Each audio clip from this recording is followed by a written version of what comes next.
Today's daf we're going to be learning is Menachot, daf Kuf. Today on Yom Hazikaron, our learning is dedicated in memory of those who have fallen. We remember the soldiers who were killed protecting the state of Israel and those that were killed in terrorist attacks and died by Kiddush Hashem. Yehi Zichram Baruch.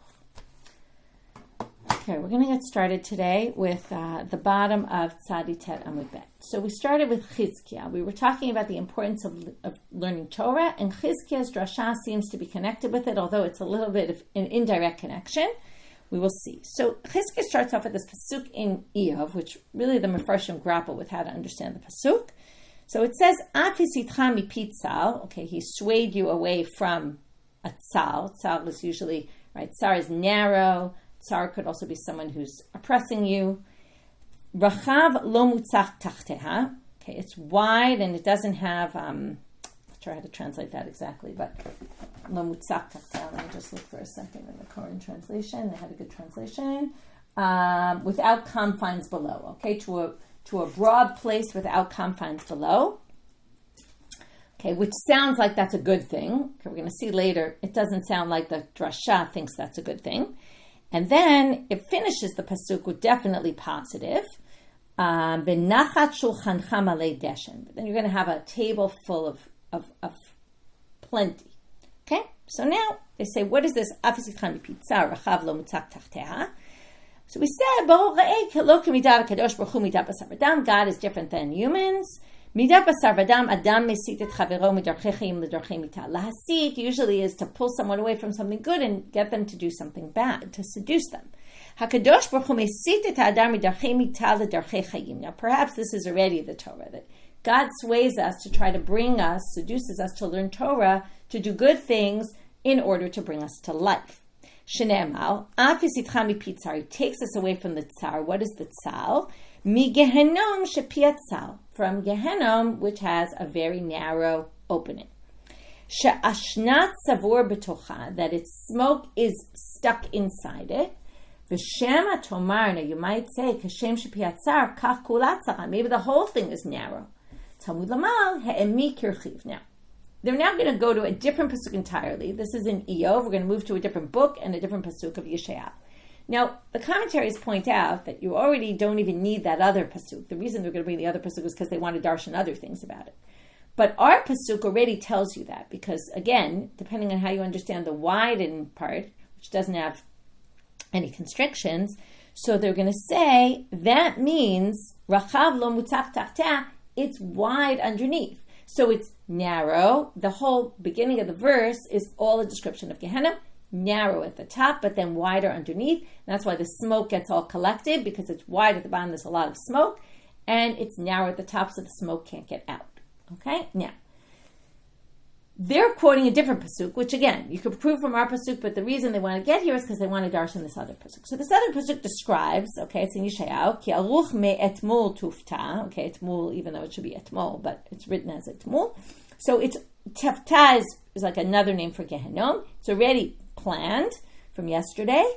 Gam kilamelech huchan, it's even prepared for the king. I'm out of the Gemara, I'm just reading the pasuk first. He'emik hirchiv, okay, it's deep and wide. Midurata esh, okay, it's midura, is fire, and itzim harbe. It has a lot of wood and fire. There's a big fire going on there. Nishmat Hashem kenachal gafrit borabo. Okay, and the soul of God is basically like a nachal full of gafrit. That's sulfur that's burning there. So let's darshan some of these words. Shema tomar lamelech lehuchana. Now maybe you would think it's not for a king. Talmud lamar gam hi lamelech huchan. Okay, what does that phrase mean? So they're saying, right, it says it's even prepared for a king. Even a king can fall into Gehenom. So there's different interpretations of what this is. Some would say it really means literally a king, even someone wealthy. But some of the commentaries take it. Rashi takes it to litalmid sheporesh min haTorah.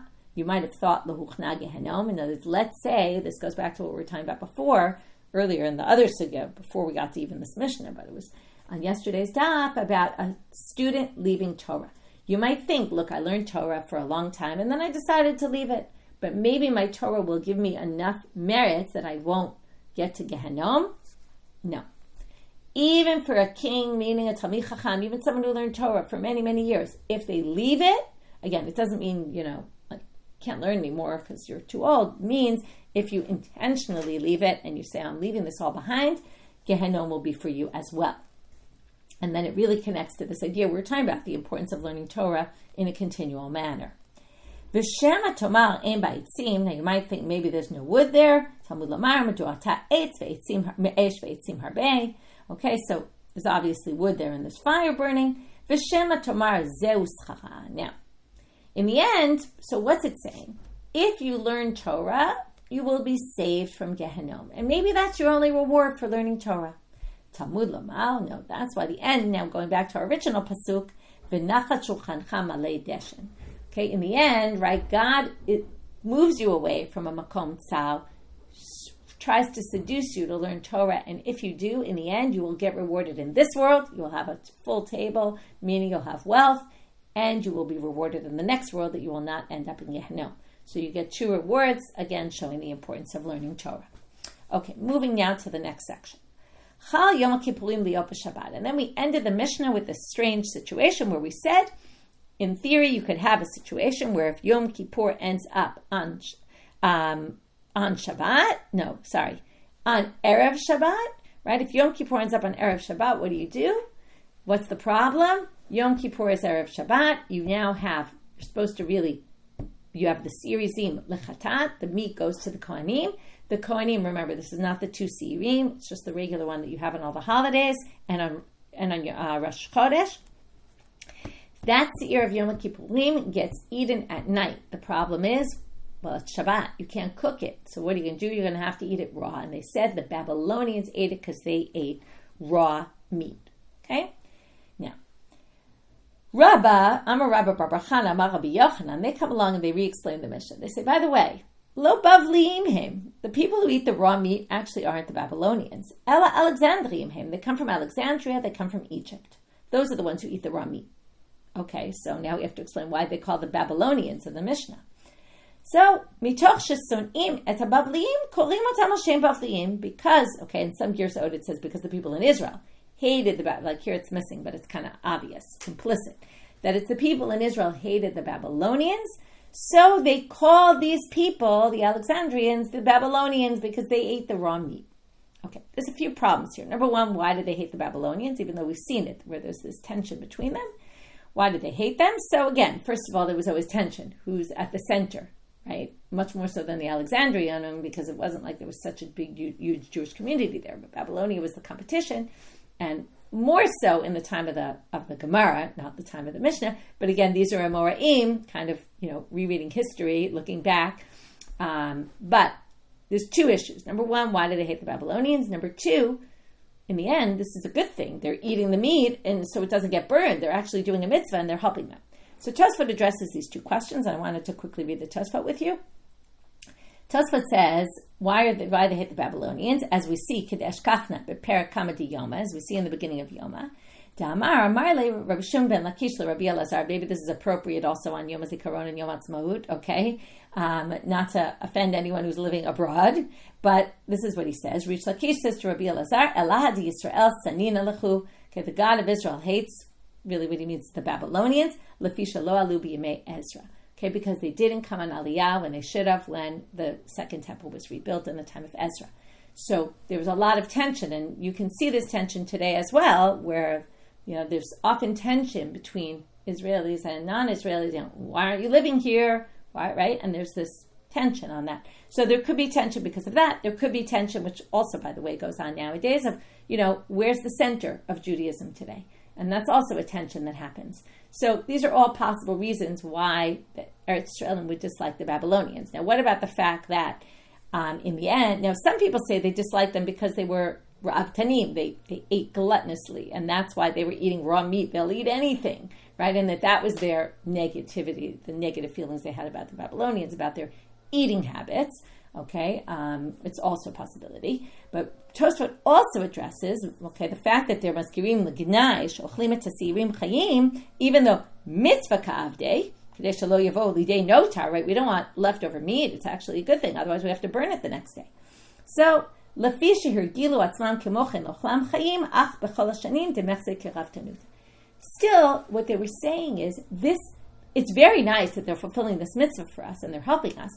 But in the end, it's reflective of bad eating habits, and it's the way they behave in general, and it's reflective of, it's part of something bad. So even though it's helping, it comes from a negative place because they have no problem eating this because that's the way they eat in general, and that's why it's perceived as negative. Okay, even though it is somewhat positive. Anyway, the questions are probably better than the answers, and we're going to move on. Tanya Nami Hachi, there's a braita to support this suggestion. Again, you have to remember, the Mishna simply says it was the Babylonians. This is just Rabbi Yochanan saying it wasn't the Babylonians. Okay, whether we don't know what the truth is. Tanya Nami Hachi, a braita supports this. Rabbi Yossi Omer lo bavliim hem el Alexandrians hem. This is a Tanaitic source. It's even more strength to it than Rabbi Yochanan coming later. But a Tana who was earlier says also it wasn't Babylonians or Alexandrians, and says the exact same thing. Okay, because they hate the Babylonians, they call them the Alexandrians Babylonians. Amar lo Rabbi Yehuda says, now his family came from Babylonia. He says, thank you, you made me feel much better. Now, I don't know if that would make me feel much better, the fact that they hate the Babylonians, but he was happy to hear that his ancestors didn't didn't eat raw meat. Okay? So, anyway, interesting sugya. Now we're going to move on to the next Mishnah. The Mishnah is going to describe 3 scenarios where the lechem and the bizichim, something wasn't done properly with it. So let's go through again what's supposed to happen.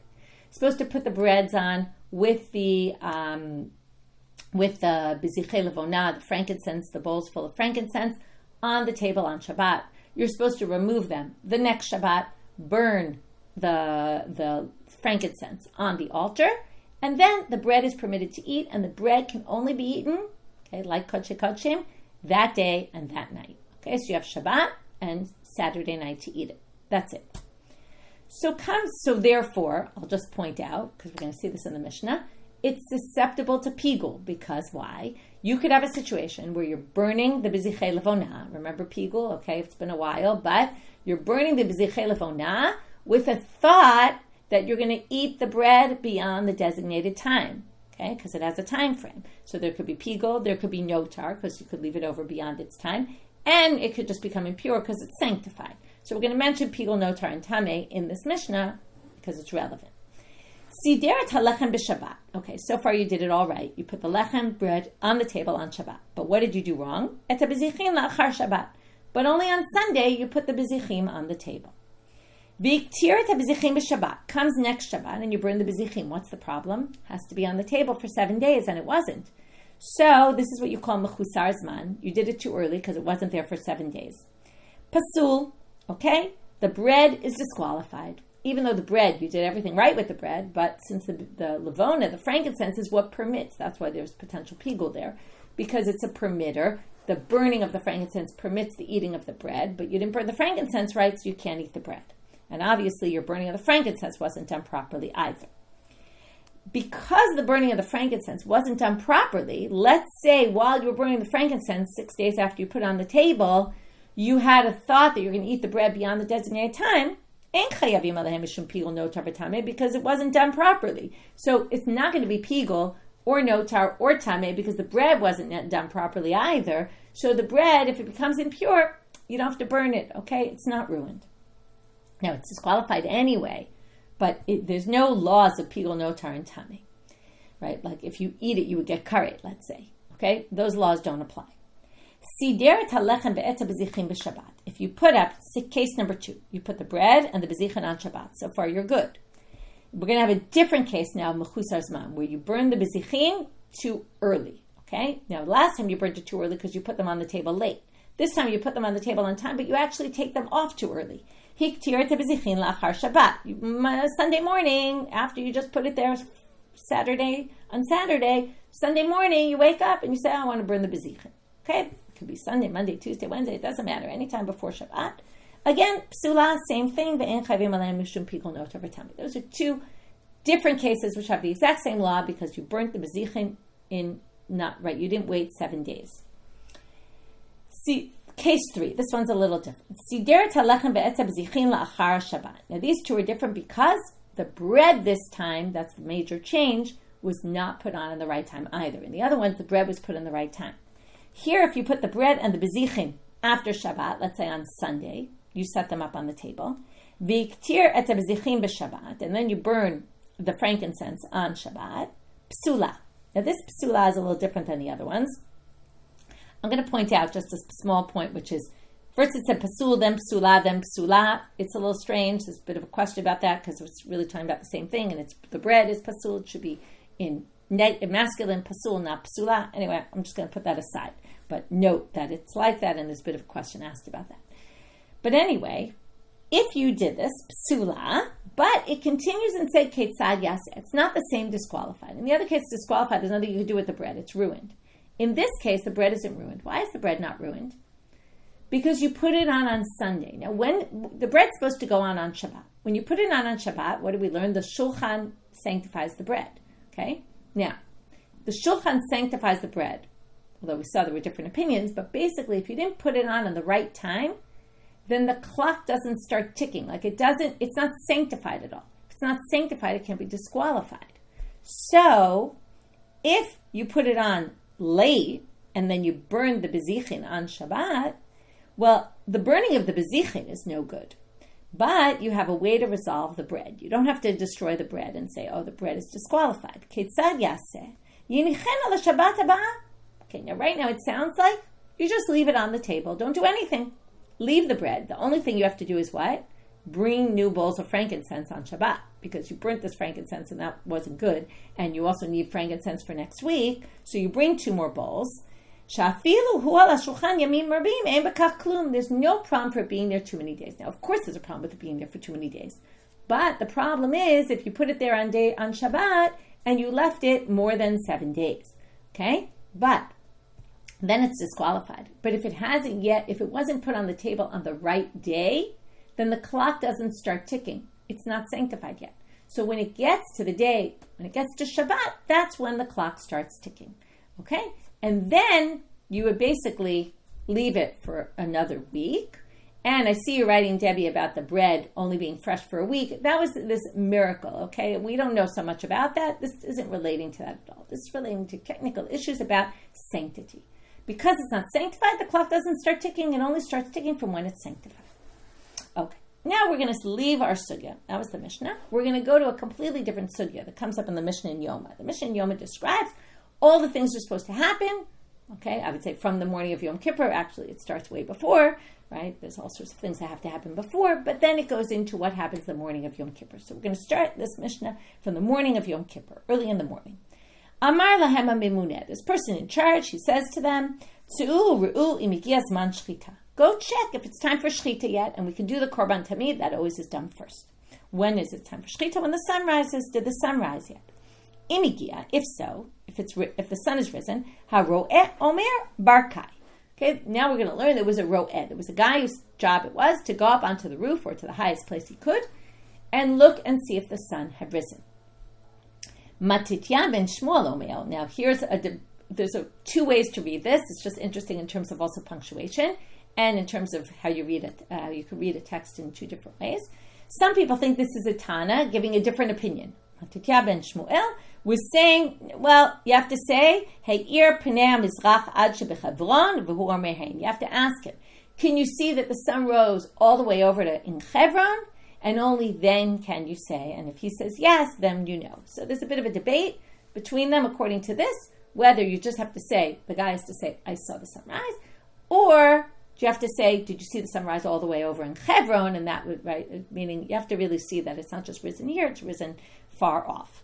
But some people explain it that Matitya ben Shmuel was the person working in the temple, and this is continuing the description. Then Matitya ben Shmuel, who was in the temple, there's no different opinion here. He would say, okay, so the Ro'eh would say Barkai, and then Matitya ben Shmuel would ask him, Iyar kol pnei mizrach ad shebechevron, or you could read this in another way. The guy would say, Iyar pnei kol mizrach, the guy on the roof, and Matitya would say to him, ad shebechevron, did it all the way to Hebron, v'hu omer hein. Okay, maybe it's describing some sort of conversation. Either which way, this is not,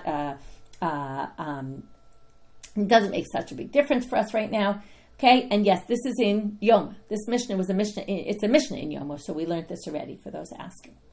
So now the Gemara says, the Mishnah says, why did you need all this? Okay, remember, we don't know why we're here. This has nothing yet to do with our topic. Okay, so why did they need to ask this and do this whole thing with the guy to go up to the roof? Can't you just say, okay, you can look outside the window and see when the sun rose? Well, not necessarily, because Pam Achat, there one time, okay, this has always happened, some terrible thing happens, and then they fix and say, oh, we got to do this to avoid this from happening again.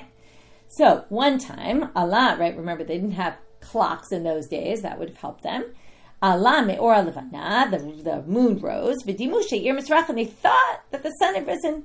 Shachatu et Tamid, they slaughtered the korban Tamid, v'hotziu lebeit hasreifa, and then they had to burn it, completely destroy it. And that was a tragedy because, you don't want to bring the korban Tamid. First of all, you brought a korban for no reason. Now you had to destroy it. We don't like to destroy kodshim, right? It was a big mistake. And then from then on, they said, by the way, we had this with also Shabbat coming in. People thought the Shabbat came in and it was dark, and then all of a sudden the clouds went away, and then they daven Mariv. This was back in Brachot. So there were a lot of situations where they got confused with the time of day. Okay, now they're just continuing on the Mishnah. This is completely irrelevant. Okay, if that was, you didn't think that was relevant for our topic, we'll see why it was. The rest is really completely irrelevant for our topic, but we'll read it anyway because it's here. Horidu kohen gadol beit tefillah. This was all, now this happened on a daily basis, but we were really discussing the Mishna Yoma, what happened on Yom Kippur. The rest of this is connected to Yom Kippur. The kohen gadol would then go to the mikvah. Zeh klal hayah b'mikdash, and now they're telling us, in general in the temple there was a rule, kol hamesachet raglav ta'un tefillah. If you defecate, you have to go and do tefillah, presumably for cleanliness, okay? And kol hamatil mayim, if you urinate, ta'un kiddush yadayim v'raglayim. There you just have to wash your hands and feet. If you're a Kohen and you're in the temple, right, those are things you have to do before coming back into the temple. Okay, back to our topic. Well, not yet, but back to at least the topic of the beginning part of the Mishnah. To the Mishnah that we just quoted from Yoma. Tane avua de Rabbi Avin. So now the father of Rabbi Avin brings a braita about this Mishnah. Lo zo bilvad, not even that case, only like a korban tamid that was slaughtered before its time gets burned. Ela afilu olata of shanim lekaba laila. Mincha kemitza balayla tetzei lebeit hasreifa. Okay, the mincha is what interests us. But let's start. Even the olat ha'of that you did malika on it, which is the slaughtering that you do in the temple, it's not really slaughtering, right? It's breaking the back of the neck. If you did it at night, or you did the kemitza of a mincha at night, which is the parallel to shchita, right? Then also you would have to burn it the next day. Okay, sounds pretty basic. You did it too early, you ruined it. It's kodshim, you have to burn it. But there's a problem here. Bishlama olat ha'of, mishum delo afshar lahadura. Olat ha'of I get, because you can't put it back. Okay, once you remove the head of the bird, you can't exactly put the bird back, put the head back on and redo malika. Okay, that's what we call, irreversible. But ela mincha, what do you mean? What did you do? You took a piece of the dough out and separated it. Efshar de mahadr kometz leduchte v'kametz b'yamama. Can't you just put it back in the dough and redo the kemitza in the morning? If we did it in the wrong time, so I took a kometz out, I put it, now the issue is this, now I put it in a sanctified bowl, okay? But it was at nighttime, so now we're going to say it was at nighttime. At nighttime, things don't become sanctified if you put them in a sanctified bowl, because there is no such thing. So theoretically, you should be able to take that kometz that you put in a sanctified bowl, stick it back in the dough, and then in the morning, take a new kometz. Okay, it's not like slaughtering that's irreversible. So hu tanele v'hu armale klei sharet mekachin shalo b'zmana. He says, not like I said a second ago, that what do you mean? The klei sharet can't sanctify it if it's not its time. He says, what do you mean? What do you see here? Klei sharet, apparently, based on this braita, can sanctify things even when it's not their time. Okay, this is getting us a little closer to our Gemara, our Mishnah. Okay, now, because we have bread on the table that was not its time, right? So we'll get there soon. But basically what it's saying is you put the kometz in the sanctified bowl after you took it at night. You put it in the bowl, it becomes sanctified. So you can't just, once it's sanctified, you can't put it back in. You can't put a kometz back into a mixture of the shirayim. You already separated them. You can't just, it is irreversible because it's sanctified. And the main thing being, even if it's sanctified not in its right time, even if you put it in the bowl not its right time, it still becomes sanctified. That's what he concludes from here. Meitive. But now we have a problem, because a different braita says, Kol hakarev bayom kadosh bayom. Anything that you sacrifice during the day is only sanctified during the day if you put it in that bowl, which is a problem, because our thing was put in the bowl, the mincha, at night, not during the day. Okay? Balayla kadosh balayla. Okay, if it's something that becomes that you're supposed to sacrifice it or deal with it at night, then it's kadosh balayla. Bein b'yom bein balayla. If it's something that can be done both in the day and both in the night, kadosh bein b'yom bein balayla. Then it's going to be sanctified both during the day and both at night, like, for example, the menorah. Okay, the oil of the menorah. But the point being, the first line of that braita, kol hakarev bayom kadosh bayom. What do you infer from here? Bayom im balayla lo. It's not going to be sanctified at night. So back to square one. It doesn't make any sense that this braita of Avua Rabbi Natan would say that the mincha that was kemitza balayla is burned. You should just be able to put it back, because it's something that's supposed to be sacrificed during the day, and it shouldn't be sanctified when you put it in at night into the bowl. It's as if nothing happened, but it's not. So how does that make sense? To which they answer the following answer, and we're getting almost to our Mishnah. Eino kadosh li karev. Okay, let's be clear here. When it says it's not sanctified, something that's supposed to be sanctified during the day, something that's supposed to be sacrificed during the day, is only sanctified during the day. That means it's only sanctified during the day to be sacrificed. However, aval kadosh li pasel. Okay, it does become sanctified enough that you can disqualify it. Okay, so you did it at the wrong time. So it wouldn't, if you put it in that bowl, it's definitely not going to sanctify it allow it to be used tomorrow to be sacrificed. But it's sanctified enough that it can be disqualified. We've seen this distinction before. That sometimes we can have something that is sanctified to ruin it, to say you've ruined it, and you have to burn it, even though it's not good enough to be, you can't sanctify something to sacrifice. So here comes our question from our Mishnah now. The answer is that if you put it, now remember, get this clear. If you put it on at night or when it's not its time, it is sanctified in order that it could be disqualified. Okay? Now that's not true according to our Mishnah. Why? Motiv Rabbi Zeira. Rabbi Zeira says, what are you talking about? Look at our Mishnah. Sideret halechem, case 3 in our Mishnah. Sideret halechem, ve'eta bezichin achar Shabbat. So you did it after Shabbat. V'iktirta bezichin b'Shabbat. And then that next Shabbat, you did the bezichin, let's say 6 days later. Psula, what did we say? It's psula, but it's not really right. The burning of it was no good. But you bring new, kesad yaseh, what do? Yinichen l'Shabbat haba, right? It didn't say, but you bring new lavona, new frankincense, and then you wait the week out, okay? And shafilu hi ala shulchan yamim rabim ein b'kach klum. There's nothing wrong with it being on the table for 13 days. Now, isal kadatach, if you think klei sharet makachin shelo b'zmanan, if you put something in a sanctified vessel, not in its time, okay, i.e. you put the bread on the table on Sunday.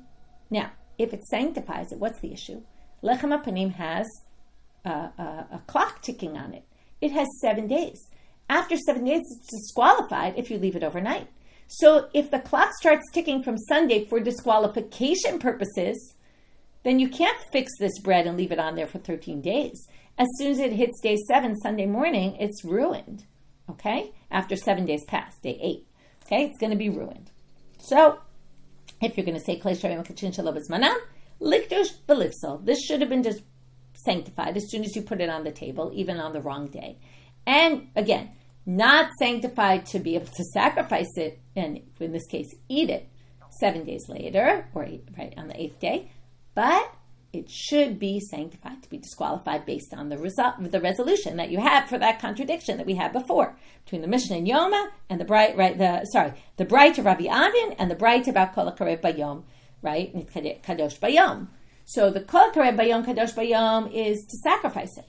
The Rabbi Avin of the mincha being disqualified is because it's sanctified in order to get ruined. So how does our lechem hapanim work? It doesn't. Okay, so comes Raba and says, Manda kamotiv, shapar kamotiv. Rabbi Zeira, you've got an excellent question. And it really does seem to contradict what we said. However, Avua de Rabbi Avin, nami manita kamar, but Avua de Rabbi Avin did say this mincha gets burnt.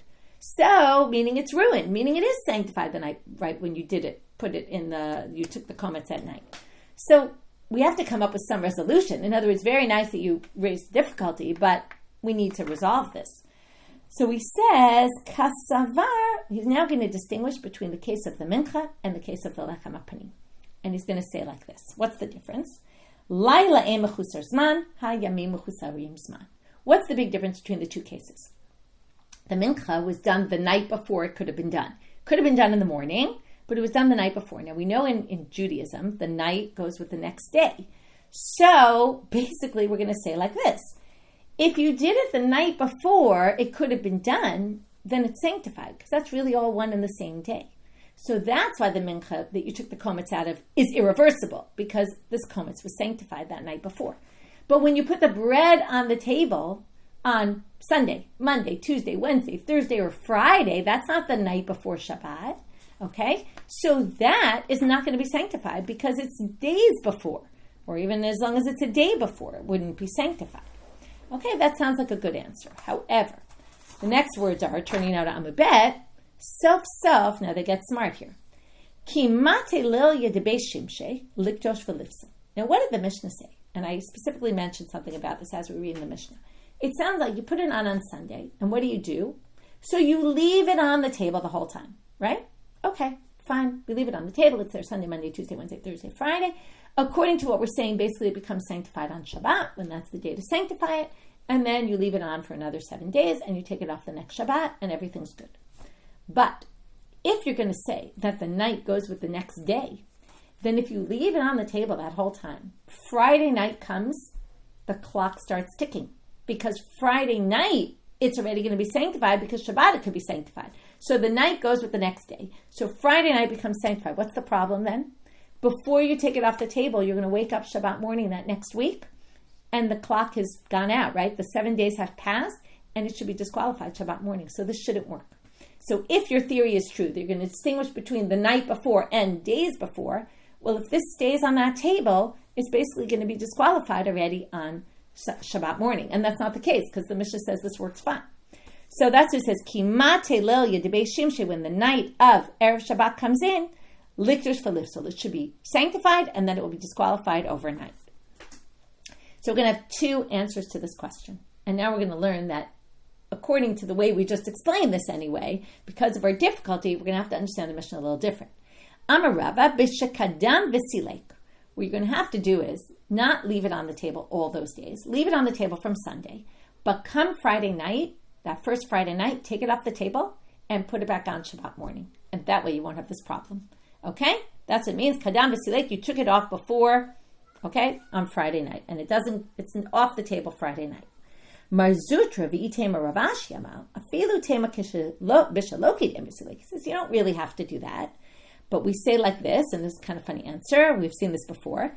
Kevan disidro shelo kemitzvato, since you put it on incorrectly by putting it on Sunday, naseh kemisha sidro hakof. It's like a monkey did it. Okay? Now, what does that mean? Well, when you took the mincha the night before and you took a kemitza out, so again, the night goes with the day, so that was an action, we're going to count it. But you didn't really, right, when you put this bread on Sunday, it was so wrong that it was like a monkey did it. And it's missing a human action that does an action that's going to sanctify it. So it's really only going to be sanctified on Shabbat. And it seems like, according to him, you would have to actually not take it off Friday night and leave it off the table, but you would have to probably maybe take it off and put it right back on Shabbat morning to do an action, that a human action that would sanctify it. Or perhaps he thinks once the real day comes, then it does it. Anyway, it's an interesting answer. Okay. Now we're going to move on to the next Mishnah. Now we're going to go into how many days after baking is the shtei halechem, right? What are the possibilities depending on the calendar and the way the days work out? Remember, shtei halechem is on Shavuot. So with the basis of this Mishnah is that baking the lechem hapanim and baking the shtei halechem does not override Shabbat or Yom Tov, at least according to one opinion. We're going to see that according to a different opinion, and we're going to see at the end of the Mishnah, it will override Yom Tov. Not Shabbat, but Yom Tov, yes. Why would we think it would override Yom Tov? Because you can bake on Yom Tov, okay? What's the issue? Well, the pasuk about baking on Yom Tov is Achasher yachel l'chol nefesh, Whatever you need to eat, this could be done for you and not for God, not for the temple. So baking on Yom Tov doesn't override the temple unless you have to, right? But remember, these breads could be baked before. So they're basically going to, again, that's if you hold that it doesn't become sanctified when you bake them, right? They're not sanctified when you bake them, and therefore you can, if they're sanctified when you bake them, it's a problem because you can't wait till the next day. But if they're not going to be sanctified when you bake them, they're sanctified later when you put them on the table or when you slaughter right, there's the two things, the lechem apanim, and there's the shtei lechem, which when you slaughter the kvasim, the sheep, they become sanctified. So you can do it before, right? And therefore you're not allowed to do it on Yom Tov. Anything you could do before doesn't override Shabbat or Yom Tov. So therefore, depending on how the holidays and the days work out, we're going to see how many days after you bake it you eat the shtei lechem and the lechem apanim. So we're starting with the shtei lechem. Nechalot ein pachot mishnayim, no less than 2. V'lo yoter al shlosha, no more than 3. It depends on the situation. So let's explain. Ketzad. Ne'efo me'erev Yom Tov, in general, they're baked before Yom Tov. So nechalot b'Yom Tov, that's lishnayim. Okay, what it means, lishnayim means the second day. So you bake them erev Shavuot, you eat them on Shavuot, that's the second day. Chal Yom Tov liot achar Shabbat, nechalot l'shlosha. If Yom Tov comes up after Shabbat, let's say you have Sunday is Shavuot, then you can't bake it on Sunday. You can't bake it on Shabbat because it's Shabbat. So you bake it on Friday. In that case, Sunday is going to be the third day to when they were baked. Friday, Shabbos, Sunday. So then, nechalot l'shlosha. Lechem apanim, we're going to have a few more possibilities. Now, lechem apanim is always brought on Shabbat. So lechem apanim ne'echal ein pachot, or it's eaten on Shabbat. Ne'echal ein pachot mitisha v'lo yoter al 11. Here we're going to have 3 possibilities, 9, 10, and 11. Ketzad, how so? Ne'efem erev Shabbat v'ne'echal b'Shabbat l'tisha. Classic case, you bake it on erev Shabbat, you eat it the next Shabbat. So if you count days, again, you include Friday, Shabbos, Sunday, Monday, Tuesday, Wednesday, Thursday, Friday. Shabbos is the 9th day. Then that's l'tisha. Chal Yom Tov liot erev Shabbat. What if Yom Tov comes out before Shabbat on Friday? Ne'echal l'asara. Then you have to add one more day because you have to bake it on Thursday. That gets you to 10. Shnei yamim tovim shel Rosh Hashanah ne'echal l'achadasar. If it's a 3-day Rosh Hashanah, Thursday, Friday, Shabbat, you have to bake it on Wednesday. That's going to add another day, get you to 11.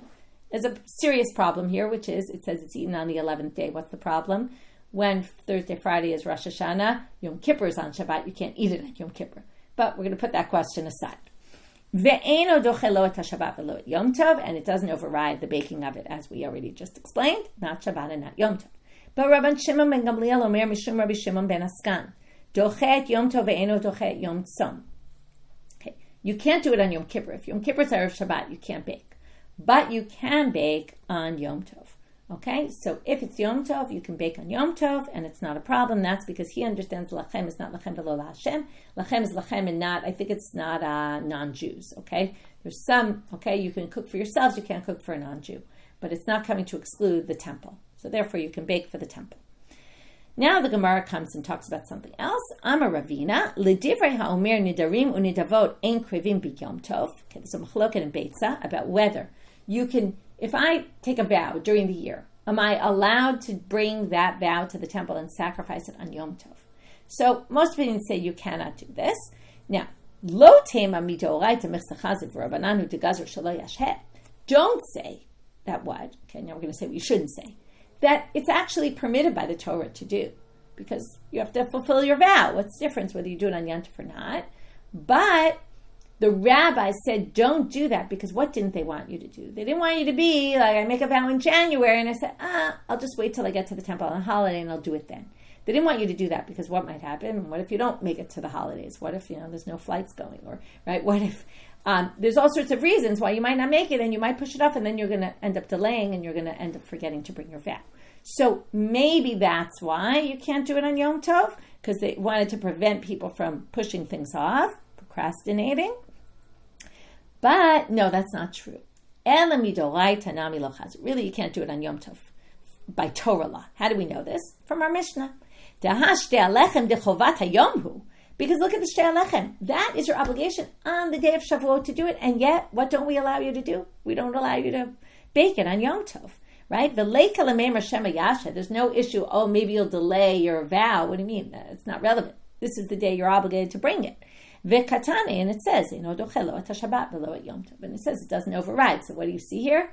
That it's a doraita. So basically what they're saying is from there, if it doesn't override Yom Tov for the korban of the day, of course it's not going to override some vow that's not connected to any particular day. Of course you're not going to be able to do that on Yom Tov. And with that, Hadran alach shtei alechem, we finish our chapter.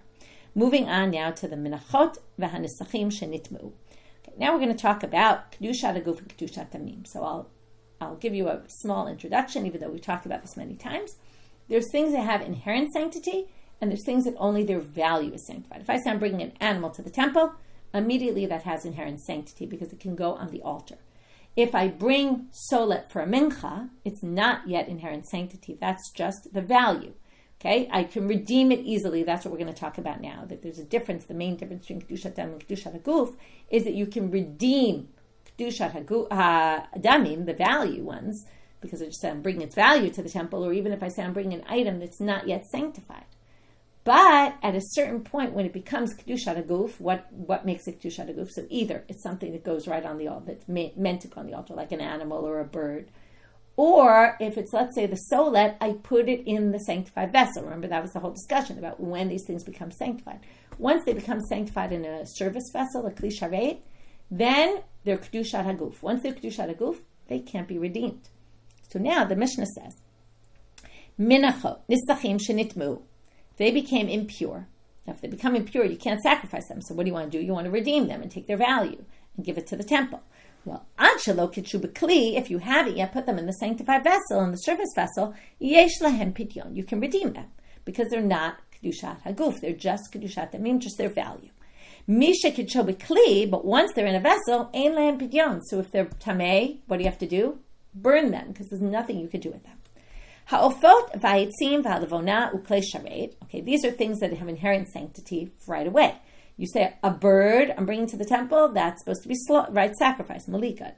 Ha'etzim, burned on the altar. Levona, also meant to be burned on the altar. And klei sharet, service vessels in general, right? They were anointed, so they're sanctified. They have inherent sanctity. Mishen nitmeu, once they become impure, ein lahem pidyon. Shalom emar pidyon ela bebeima. Now they say there is one exception to the rule. An animal that gets blemished can be redeemed. Remember? An animal has inherent sanctity. You can't redeem it. But once it gets a blemish and it can't go on the altar anymore, then you're allowed to redeem it. But that's only true for animals, not for any of these other categories. So now we're going to deal with two things about this in the Gemara. Amar Shmuel, afilu heim torim niftim. Now they say, if it had Kedushat Damim, if I say I'm bringing solet for a mincha, right, and I don't put it in a sanctified vessel yet, so if I want to redeem it, and then the Mishnah said, if they become impure, I can redeem them. Comes Shmuel and says, even if they didn't become impure, anything that's Kedushat Damim means only its value has sanctity, but it doesn't have inherent sanctity, I can always redeem even if it's not impure. So my taima, why is that? Exactly as I said. As long as it's not in the vessel, it's Kedushat Damim. Kedushat Damim niftim. Okay, so now the Gemara says, well then, ha nitmu utnan. Then why did they say nitmu? Only if they're impure. It sounds like only once something goes wrong am I allowed to, and they can't be used anymore. Then I can redeem them. But not if they're fine. To which they say no. Hu adin da'afagav delo nitmu. No. The Mishnah meant nitmu or not even nitmu. So obviously you have to explain why they say nitmu. And the answer is usually obvious. It's because of the second part. Okay? They wanted to foil these cases. I did kabayim in a seifa, because they wanted to tell you in the seifa that once they're misha kadsho b'kli ein lahem pidyon, once they go into the sanctified vessel, they have no way to be redeemed because they're kedushat haguf. Even if they're impure, da'afilu nitmu namilo. Even if they're impure, you still can't. Tana nami reisha shenitmu ad shelo kadshu b'kli. So the reisha then gave a case of also nitmu. But obviously, if they're kedushat damim, whether or not they're impure, you can redeem them. And if they're Kedushat Haguf, you can't redeem them no matter what. And the chiddush here is, even if they're ruined. Why is that the chiddush? Well, that's what we're going to see next, but they're going to say right now. Okay, we'll see in a minute why it's a chiddush. I won't give it away. Pshita, Kedushat Haguf nitmu. They say, what do you mean? That's also obvious. If they're nitmu, of course I can't redeem them. They're Kedushat Haguf. Those are the rules. Kedushat Haguf can never be redeemed. But what do we say? There is an exception. Remember the Baal Mum. So they're going to now say the following, and with this will end. No, you needed the Mishnah to tell you this why. Now a Baal Mum is also called Tameh. The Torah calls the Baal Mum Tameh. Okay? Impure. Tameh nami kebal mum dami. So you might have thought if a bal mum is called tameh, so if a bal mum is tameh, maybe tameh is also like a bal mum. And right, we're going to make the analogy. Solet is to tameh as animal is to bal mum. So if an animal gets a bal mum, you can redeem it. If solet becomes impure once it was sanctified in a vessel, right, a mincha becomes impure. I should say mincha is to tameh, or tameh is to mincha as bal mum is to animal. That might be a better way to say it. So you might have thought that, but no, right? And then you would say, so just like with a bal mum, once it gets a mum, you can actually redeem it. Hani nami lifruk. Maybe you could also redeem these as well. It's not the same tameh. The fact that they called a bal mum tameh doesn't mean that these other items that are tameh are like a bal mum. Once something goes into a kli sharet, it is not redeemed. The only exception is for a bal mum. Okay? Then now we're going to see where is a bal mum called tameh. That's going to be the next section. Okay, in tomorrow's daf. So we finished for today. We'll quickly go through. It was a lot of different sections. We started with the Gehenom and the importance of learning Torah, saving you from Gehenom and giving you reward in this world. So reward in this world and the next. Then we got to the Yom Kippurim case, and the Babylonians really weren't the Babylonians. We got into that whole issue.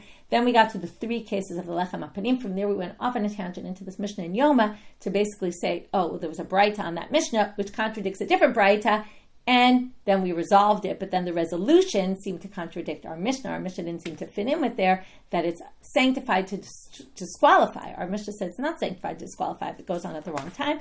And then we distinguished between the night before and a few days before. And we had a minor problem with, well, then it should click in at least on Friday night, and that would be a problem. And we had 2 answers to that question. Then we got to the days in which you can eat the shtei lechem, and how much time elapses from the time it was baked till the time it can be eaten, depending on the calendar and the way the holidays come out.